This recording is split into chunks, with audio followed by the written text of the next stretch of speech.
I've sectioned off my hair from ear to ear and I've done a ponytail to clip the rest of the hair out of the way.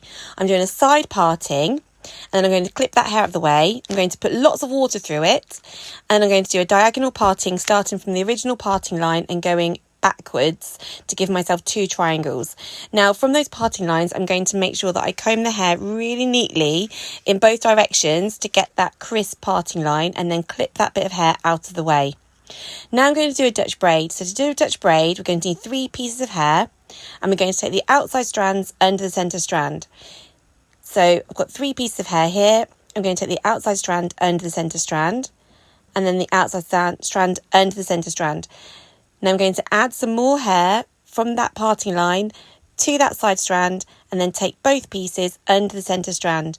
I'm going to come to the opposite side, add some hair to that side piece and I'm going to take both pieces underneath that centre strand. I'm going to repeat these process. If you don't know how to do a Dutch braid, I'll put a link in the description below because you'll need to know how to do a Dutch braid before you can move on to doing these tiny little cornrows. But it's really, really simple. You just need 3 pieces of hair.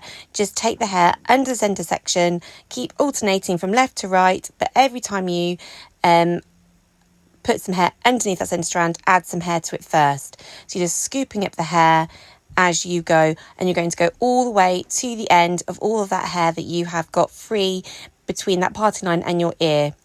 Now I'm going to braid the hair about 3 or 4 inches further than the than I've had to braid adding hair so that I can get the elastic in a lot neater.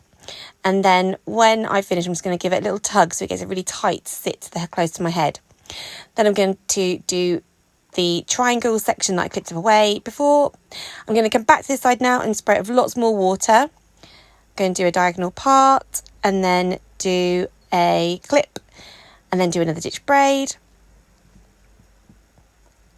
and then tie it off with an elastic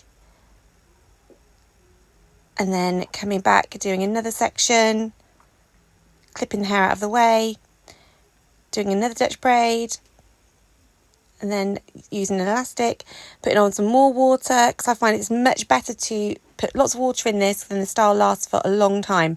Now on these 2 here, I'm going to braid the bottom section because I was finding it hard to braid the other one that's left. So I just found it easy to do this bottom section and then I could come back to that top one. So braiding all the way to the end and then repeat with this one. Now this style lasted in my hair for about 3 days. It was brilliant and I went surfing with it. I went in the sea with it. So taking the time to get all those little braids in, it really, really helps because then I could just do a new ponytail every day.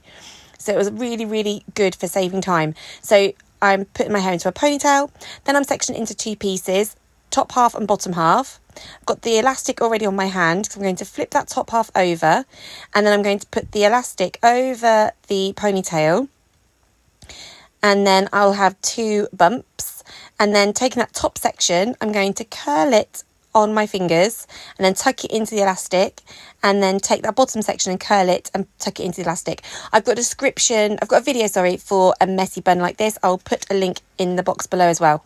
And there's the finished look. So those braids lasted, like I said, for days and days and days and I just changed the ponytail each time.